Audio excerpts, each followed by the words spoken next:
Bonjour à tous, j'espère que vous allez bien et bienvenue dans cette nouvelle vidéo dans laquelle je vais vous présenter le gabarit AutoCAD 3DB professionnel que j'ai récemment mis à votre disposition. Ça coûte 10 000 francs CFA et le but de cette vidéo c'est de te montrer comment l'installer, comment l'utiliser efficacement, également le contenu de ce dernier.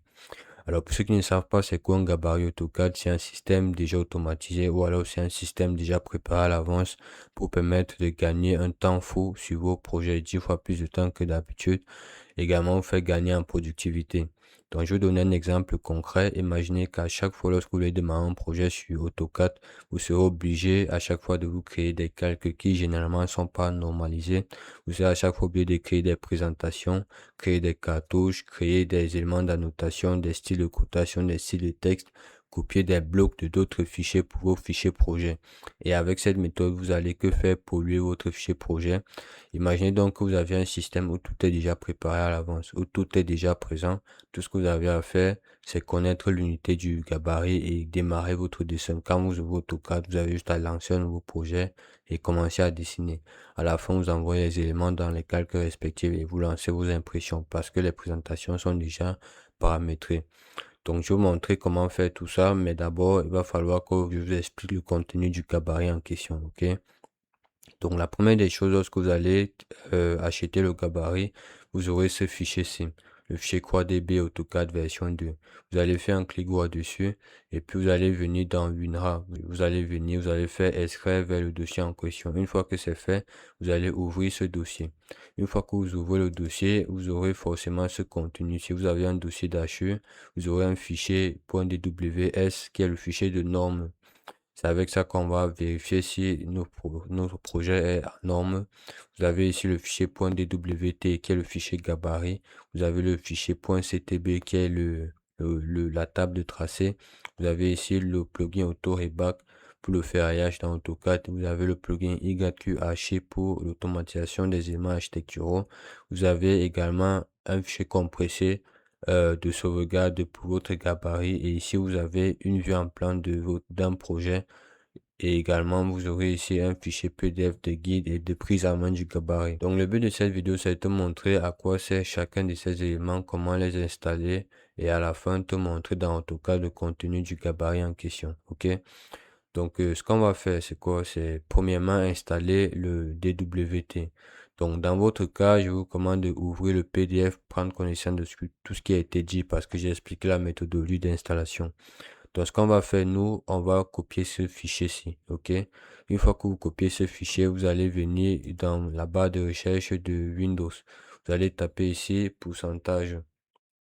Donc, vous allez taper ici pourcentage en majuscule, pourcentage app data app data en majuscule. OK? Vous remettez pourcentage.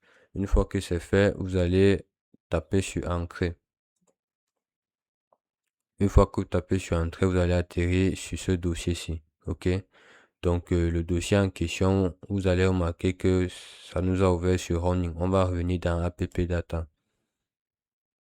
Donc, dans app data, on va cliquer sur Local. Une fois que vous ouvrez Local, vous allez chercher ici Autodesk. Et puis ici, vous allez chercher la version de votre AutoCAD. Une fois que c'est fait, vous ouvrez ce dossier R25.1 en fonction de ce que vous aurez. Vous ouvrez la langue que vous utilisez. Moi, par défaut, c'est AutoCAD 2000, c'est AutoCAD en français. Donc, je vais ouvrir ce dossier. Et une fois que c'est fait, je vais ici ouvrir Template. Et à ce niveau, j'aurai juste à coller le gabarit. Vous pouvez voir qu'il est déjà présent. Maintenant, une fois que c'est fait, vous allez copier le fichier .ctb. Au lieu de venir dans local, vous allez plutôt venir dans running.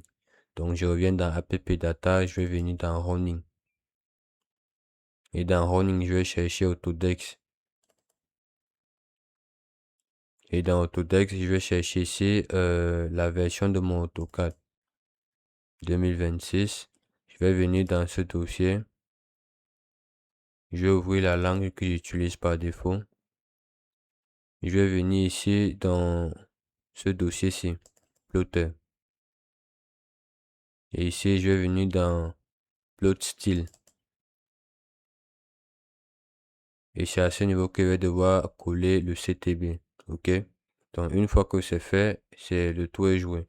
Donc vous allez donc pouvoir revenir dans le dossier à ce niveau. Donc vous voyez que vous avez installé le point DWT, vous avez installé le point CTB. Maintenant tout ce qui va nous rester, c'est installer le dossier des HU. Donc déjà vous allez commencer par vérifier que le gabarit est installé. Pour le vérifier, vous venez dans AutoCAD, vous allez faire nouveau, vous allez voir ici parcourir les gabarits et vous allez voir que votre gabarit a été inséré, ok? Vous devez maintenant ouvrir un projet avec ce gabarit. Donc par défaut, vous cliquez dessus et vous mettez ouvrir. Automatiquement, il va s'ouvrir. Donc, quand il va s'ouvrir, ça ne sera pas le gabarit qui sera ouvert, ça sera un projet qui sera ouvert avec ce gabarit. OK? Donc, une fois que cela est fait, donc en principe, vous aurez cette interface-ci. OK? Donc, comme je disais, la prochaine des choses à faire, c'est d'installer le dossier des archives. Pour ça, vous allez venir dans le logo d'AutoCAD ici. Vous allez venir dans les options où vous tapez la commande OP. Puis vous cliquez sur option. Dans option ici, on va venir dans fichier, on va dérouler ici chemin de recherche des fichiers de support de travail. Et ici, on va ici ajouter ou alors on va parcourir. Donc, ok, donc quand vous faites ajouter, ceci va sortir. Vous pouvez maintenant faire parcourir et vous allez aller dans votre ordinateur pour chercher le dossier des archives. Une fois que c'est fait, vous allez l'ouvrir et vous allez voir qu'il va apparaître comme dans cet élément. Ok. Donc vous allez l'insérer. Une fois qu'il est inséré, vous mettez OK, vous appliquez et le tour est joué. Vous avez donc ainsi installé les archives, le CTB et le gabarit. Vous allez remarquer que le contenu du gabarit est déjà, il y a les éléments d'électricité, il y a les éléments d'annotation, il y a les portes et fenêtres, portes dynamiques, portes statiques, il y a des escaliers, il y a ici des archives. D'autres astuces, ça sont des astuces qui sont différentes de ce qu'on vient d'installer. Ok, ça sont des astuces qu'on utilise avec la commande Super H. Donc maintenant ici vous avez des blocs de végétation dynamique, des blocs de mobilier dynamique. Alors donc je vais vous montrer un exemple. Donc ces blocs-ci sont des blocs dynamiques. C'est quoi? C'est quoi un bloc dynamique? Ce sont des blocs qui contiennent d'autres blocs ou bien qui contiennent des paramètres d'étirement, d'échelle. Bon, je vais montrer un exemple. Par exemple, ici, ce bloc dynamique de mobilier, vous voyez qu'il y a une flèche dessus. Donc, si je clique sur cette flèche, j'ai la possibilité de basculer dans un autre style de séjour. OK? Je viens par exemple ici. OK? Voilà, donc voilà à peu près ce qu'on appelle un bloc dynamique. Pareil dans ce cas. Donc, si jamais vous aménagez vos projets et que vous voulez changer par exemple le mobilier, vous pouvez juste dérouler pour choisir un autre style de salle à manger ou un autre style de cuisine ou un autre style de lit. Donc, il y a également des cartouches qui sont déjà préparées. Il y a là 6 cartouches disponibles. Ces cartouches sont entièrement paramétrables. Donc pour les cartouches, déjà comment vous allez les utiliser, vous allez voir que juste en bas de votre écran, vous avez ici déjà les présentations qui sont prêtes. Donc quand j'ouvre la présentation à zéro, vous voyez qu'il n'y a rien, ok? Donc votre objectif sera de double-cliquer sur la présentation, essayer de zoomer, essayer de venir ici pour mettre votre dessin au centre, par exemple. Donc on suppose qu'il est comme je veux imprimer. Maintenant, tout ce que vous aurez à faire, c'est venir ici, par exemple, copier cette cartouche-ci. Donc, vous voyez que même les cartouches ont des éléments de bloc dynamique. Donc, je vais venir ici, dans le presse-papier, je vais le copier. Une fois qu'il est copié, je vais venir ici, je vais juste faire presse-papier, coller. Voilà. Donc, quand je colle, je peux déposer. Donc, vous allez venir dans modification, vous allez prendre l'option aligner, vous allez sélectionner votre cartouche, vous allez mettre entrée. Puis vous allez prendre ce point, vous allez le relier ici sans zoomer, vous allez prendre ce autre point, vous allez le relier ici sans zoomer. Puis vous mettez entrée et puis vous allez mettre 8.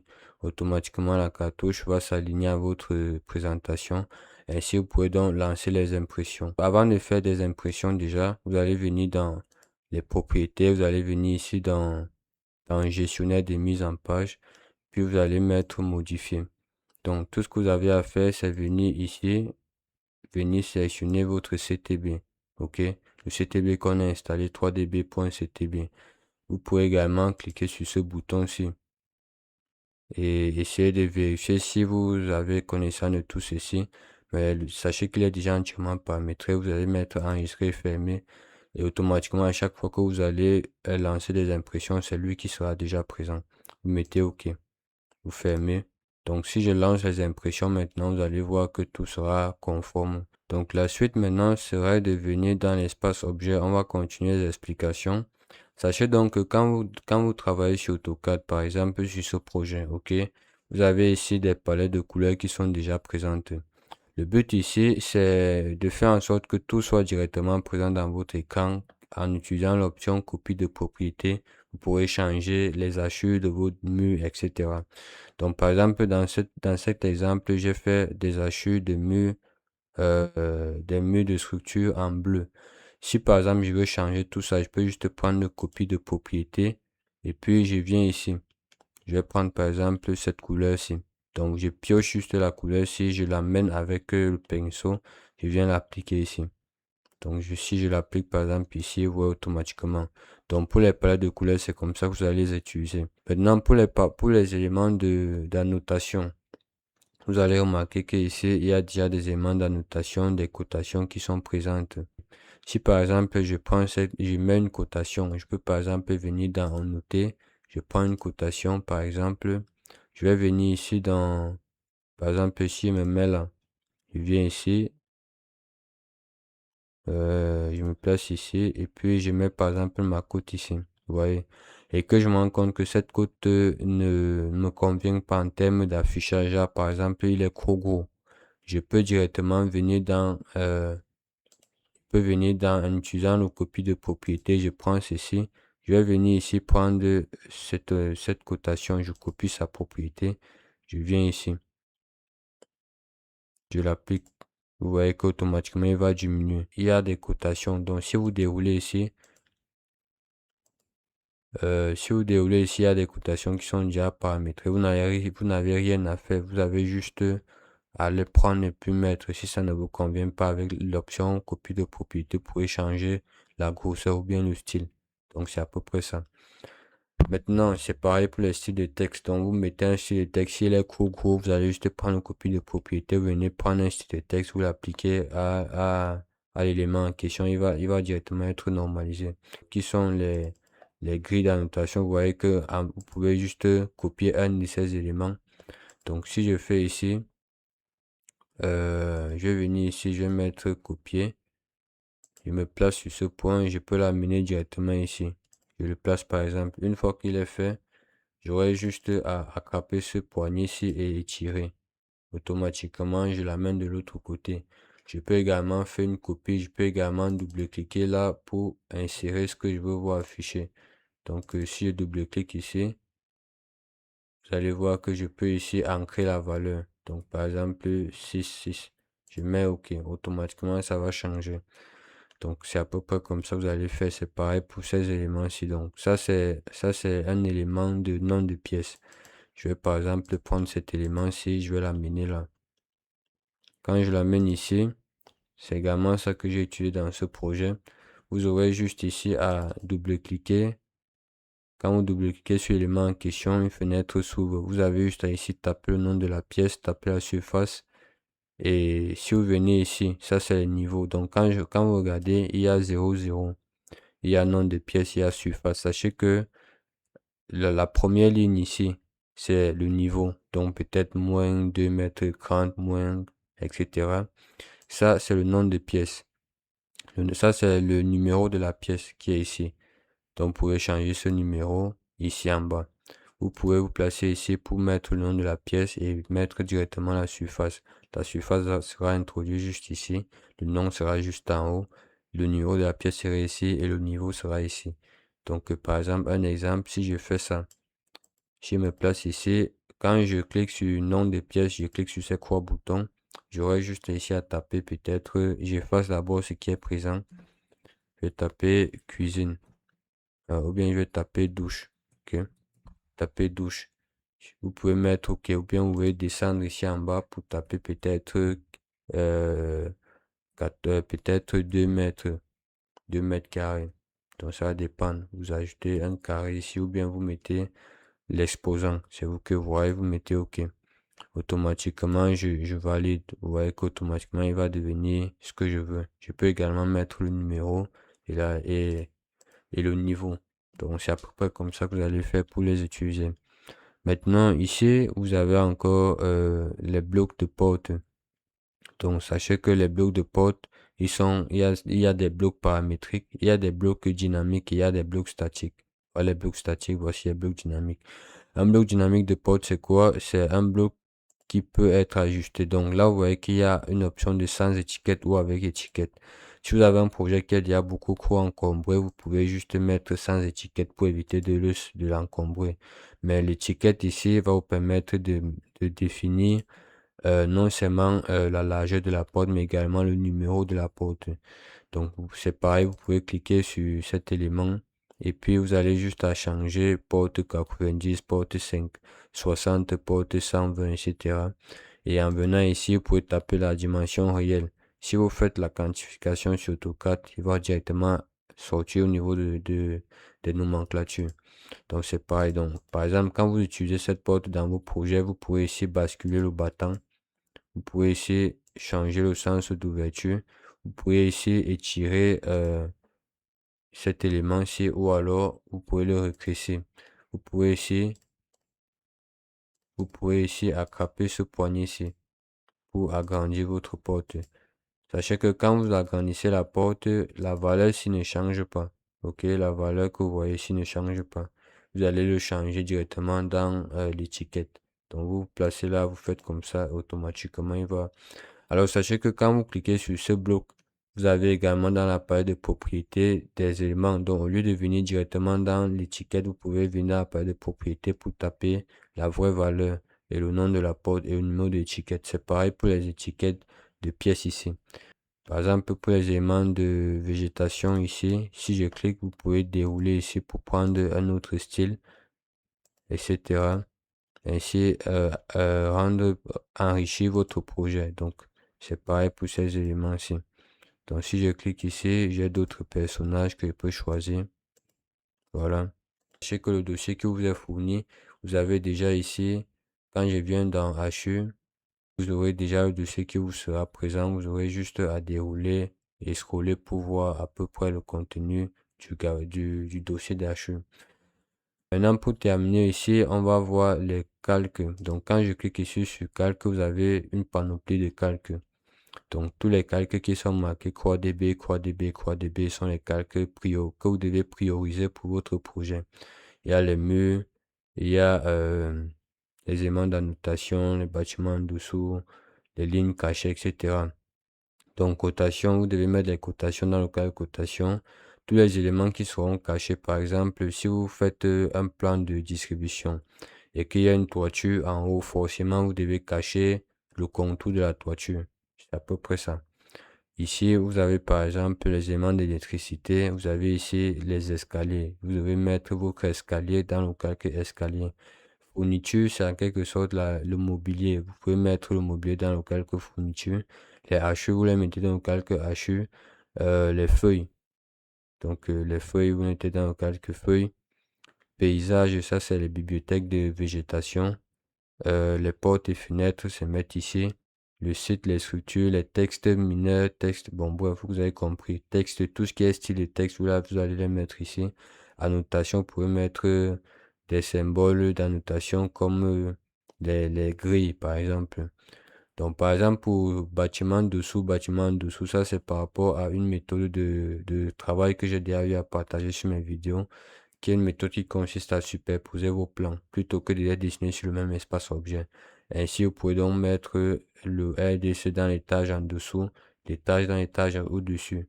Mais bon, ça, vous n'êtes pas obligé de les utiliser si vous ne maîtrisez pas cette méthode. Donc, c'est à peu près tout. Je crois que les calques sont déjà normalisés. Donc, tout ce que vous avez à faire, c'est dessiner, faire copier de propriété, affecter les éléments, faire pareil pour le cartouche, etc.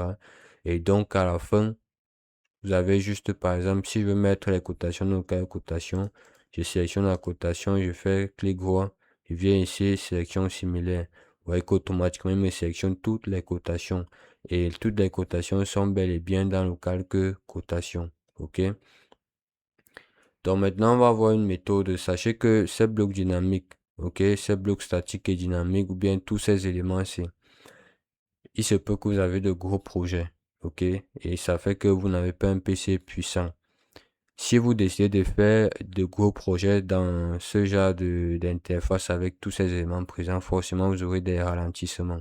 Alors sachez que vous pouvez vous débarrasser de tous ces éléments puisqu'ils sont déjà présents. Donc dans l'onglet insérer, vous allez voir que tous ces blocs-ci là sont déjà présents ici. Quand vous déroulez les végétations, les voici ici. Vous voyez, vous pouvez juste venir dans cet onglet pour prendre les éléments au fur et à mesure que vous utilisez, que vous avancez dans votre projet. À noter que vous pouvez laisser les palettes de couleurs puisque ils sont pas présents. Ils sont présents au niveau de la notation quelque part là. Voilà, au niveau d'ici, ils sont déjà présents. Des hachures, au niveau des hachures également. Mais sachez que vous pouvez les laisser, ils ne dérangent pas. Vous pouvez laisser les cotations, laisser les éléments essentiels. Et donc, vous allez ici, si vous voulez par exemple regrouper tous ces éléments en termes de bibliothèque d'objets, vous allez utiliser la commande wblock. Quand vous cliquez sur wblock, on va taper wblock, on met ancré. Wblock ici va vous permettre de regrouper chacun de ces éléments dans un fichier spécifique et la constituer comme une sorte de bibliothèque. Voilà ce qui va se passer. Premièrement, vous restez dans objet et non dessin en entier, restez dans objet. Vous allez mettre sélectionner les objets. Comme mettez sélectionner les objets, vous allez venir ici, par exemple, voilà un carreau on va sélectionner tout ceci. Tac, on va mettre ancré.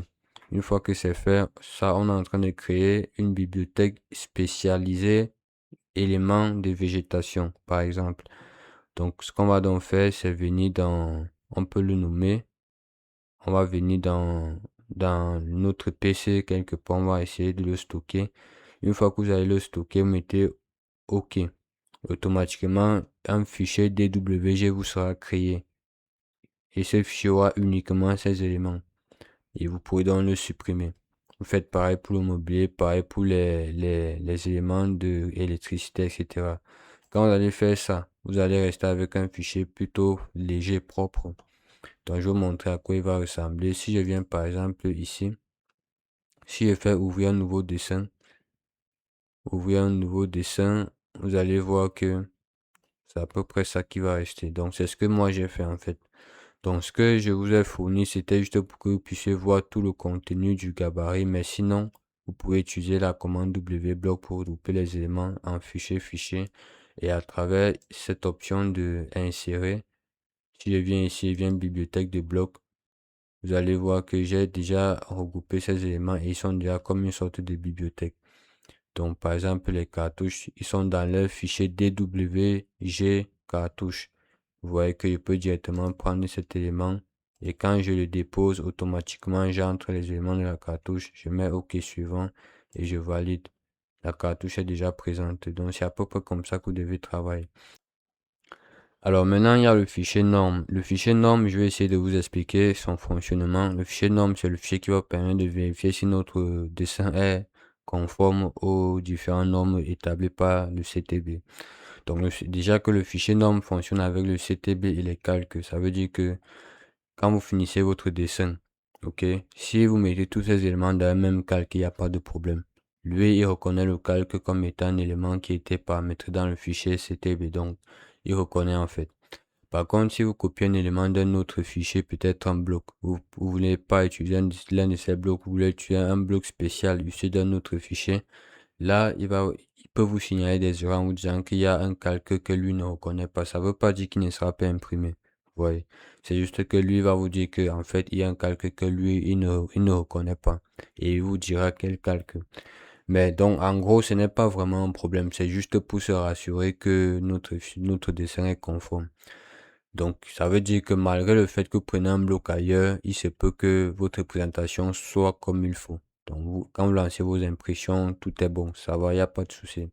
Sauf qu'il est quand même important de savoir qu'il y a dans certaines situations très rares à détecter où, par exemple, vous aurez des erreurs. Et donc, en général, le principe reste le même. Quand vous finissez vos dessins, basculez les éléments dans le casque et vous n'aurez pas de problème.